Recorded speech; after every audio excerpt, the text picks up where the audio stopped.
Stories of giants roaming the earth go back a long time and shared over multiple cultures.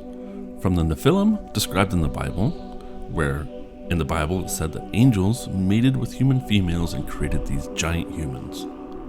And we go to ancient Greece and the Titans that were around before the Olympians, who eventually overthrew these giants, to several Native American tribes who passed down legends of giants who were eventually wiped out. There are some tribes who have local myths about remaining giants in their territory who secretly mull about, much like the Bigfoot myths of our time. Some of the descriptions of these races of giants claim that they were cannibals. Others say they were white giants that inhabited various parts of the continent long ago.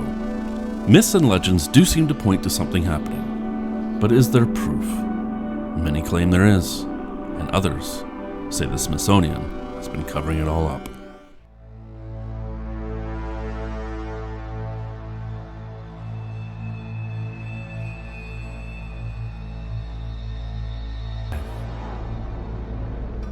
Emmy Award-winning writer and researcher Richard Dewhurst wrote a book entitled The Ancient Giants Who Ruled America, in which he claimed that in 1883 the Smithsonian sent a team of archaeologists to a South Charleston mound in West Virginia. These mounds were abnormal raising of overgrown ground, in which excavations would reveal them to be ancient burial sites. They have been found all over North America, some of which over 1,000 different accounts of skeletons that stood around 7 feet tall and bigger were recovered from these sites. There are many newspaper clippings, journal articles, photos, and ethnology reports from over these times to add credence to these finds. The Smithsonian team report revealed they had uncovered numerous giants. One of them was of 7 feet and 6 inches tall, and in another mound they found another giant skeleton surrounded by a circle of 10 skeletons. There was a large skeleton found in the remains of a bark coffin with a compressed or flat-headed skull. Other archaeologists in Wheeling, West Virginia also found a group of giants ranging from 6 feet 7 inches to 7 feet 6 inches, and they also had unusual skull formations. The back of the head was very different than what we see in humans today. The Smithsonian to this day denies any existence of said bones and skeletons, and they are not on display anywhere. In Ohio, Dewhurst revealed that numerous findings of giants 8 to 10 feet tall were also discovered. One location had dozens of skeletons wearing copper masks, and in one site they supposedly unearthed a massive skeleton encased in copper armor. Another site had a giant buried with bones of a panther, and another giant skeleton with bone and shell beads imported from the Atlantic Ocean. There was also an 8-foot tall queen wearing copper jewelry and pearls found in this area, and another copper armored giant uncovered in Cartersville, Ohio. Now, this is one author's account, but I don't know, let's look at the New York Times. The New York Times reported in May 1912 that at least 18 anomalous skeletons were found in Wisconsin, and they exhibited extremely unusual features that are supposedly unlike any known species at present. 200 mounds in the area were studied, and the skeletons all reach heights of 8 to 10 feet tall.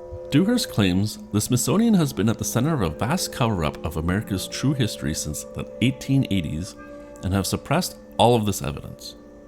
There are rumors that they've destroyed evidence and stepped in on dig sites and confiscating the evidence. These claims are not substantiated, but it is also not the first time this sort of thing has been accused of the Smithsonian. In 1909, the Arizona Gazette published a story stating that a secret underground city had been found within the Grand Canyon. It is said that G.E. Kincaid, an archaeologist for the Smithsonian, had discovered traces of a lost civilization. Kincaid alleges that he found tablets showing Egyptian hieroglyphics. The Smithsonian, of course, denied the claims of their own archaeologist. Now, in the accusations, what is claimed is representatives from the Smithsonian arrive on scene. They investigate the findings, often seeming legitimate, then remove the artifacts for storage, display, or further investigation, only to have the findings scrubbed and no notes or further evidence left behind. There was an interesting excerpt I found earlier. The late zoologist Ivan T. Sanderson wrote about an odd letter he received in the 1960s, describing the actions of soldiers during World War II on the Aleutian island of Shemya. They were bulldozing for an airstrip and uncovered numerous large humanoid bones and skulls, which were said to measure 24 inches high. By all accounts, the Smithsonian Institute came in and took these items in research, but there has been no record of where they were taken. In the Wisconsin find, 18 skeletons exhibited strange and freakish figures. Their heights ranged between 7 and 9 feet. Above the eye sockets, the head slopes back and the nasal bones protrude far above the cheekbones. The jawbones are long and pointed and bearing a bit of a resemblance to the head of a monkey. It's reported that they have 2 rows of teeth, 6 fingers and toes, and their heads elongated. On the 10th of August 1891, the New York Times reported that scientists from the Smithsonian Institution had discovered several large pyramid mounds on Lake Mills near Madison, Wisconsin. Madison was in ancient days the center of a teeming population numbering not less than 200,000, the Times said. The excavators found an elaborate system of defensive works which they named Fort Astalin. Here we see that maybe the Smithsonian wasn't covering up these finds, at least not yet. Also curiously, the word Astalin is reported to be believed to be the native word for Atlantis. If we go down to South America, we will find another mysterious find, the strange skulls of Paracas. There, stone tools have been found that date as old as 8,000 years. But the biggest find was in 1928, in which Peruvian archaeologist Julio Tello discovered and excavated a massive and elaborate graveyard. Each tomb contained an entire family, wrapped in multiple layers of highly stylized woven and colored cotton cloth. There were subterranean houses stretching out between 1 and 2 kilometers. What was the most amazing find was the skulls. Some of them were enormously elongated. While these types of skulls have been found in other areas of the world, they are usually a result of head binding, a practice of wrapping the head of an infant so the skull grows into an elongated skull over time. Ancient Egyptians did this, as well as people in Melanesia, Sudan, Iraq, Syria, Russia, the island of Malta, Peru, Bolivia, and Mexico. But Tello found that 300 of these skulls had a cranial volume larger, by a lot, some of as much as 25% larger than a normal human skull. Now, head binding will elongate a skull, but it won't make the skull have a bigger volume. So these were different. These skulls also weighed 60% more than contemporary human skulls of the region, and no other signs of head binding were found around that region. Tello placed this find at about 3,000 years old. Recent DNA testing of nearby Nazca skulls and sampling of these Paracas skulls indicate that neither are genetically linked to any other people in what is known as Peru. Some of these skulls are so well preserved, some of them still have their hair, and the hair is a reddish brown. This isn't found in any native cultures in the area. Could these be what North American tribes described as the white giants? They were said to be seafarers by some of the finds at the site. Now look back at the Astalin name of the site of North America, and some of the pieces are starting to point to one direction. These people weren't from the area. Another DNA test was done on the hair and teeth of these skulls. This is from the report. In the findings, there was 1,583 base pairs that carried a grand total of 93 variations that are different from the extremely highly conserved human mitochondrial DNA genome. That is 93 and only about 9.5% of the genome.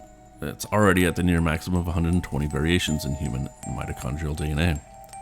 If we do a simple but highly reliable mathematical extrapolation, expanding the 9.5% out of 100% times 10.5, we find that 93 established variations extrapolates out to 977 variations.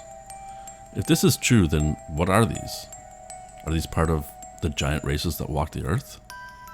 There are preliminary results, and they need to be tested further to confirm, but it's certainly interesting if it was true.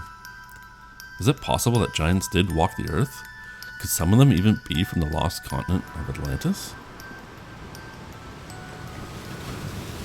These stories are of course amazing and fun to believe in, and while I believe these skulls need to be further analyzed, no other record of these skeletons of giants are available. Could it be a cover-up? Possibly, because these stories are taking hold so much, we are starting to see a few things pop up that aren't laughed away. In ancient Rome, a giant was found from about 3rd century AD. The skeleton was 6 foot 8 inches. The average height back then for men was 5.5 feet. Definitely a giant compared to an average man, but not more than, say, Shaq is to an average man now.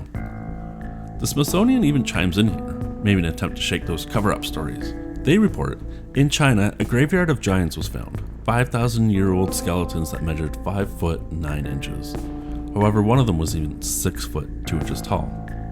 Again, the average height at this time was about 5 feet 5 inches. With averaging, you'd expect to see a range still of 5 foot 9 inches or even 6 foot 2 inches. They believe they may have been taller because they were people of high stature and ate better, so maybe a ruling class. With most of these stories of discoveries, we find that the tallest of these reported skeletons were ranging from 6 foot 3 inches up to 10 feet.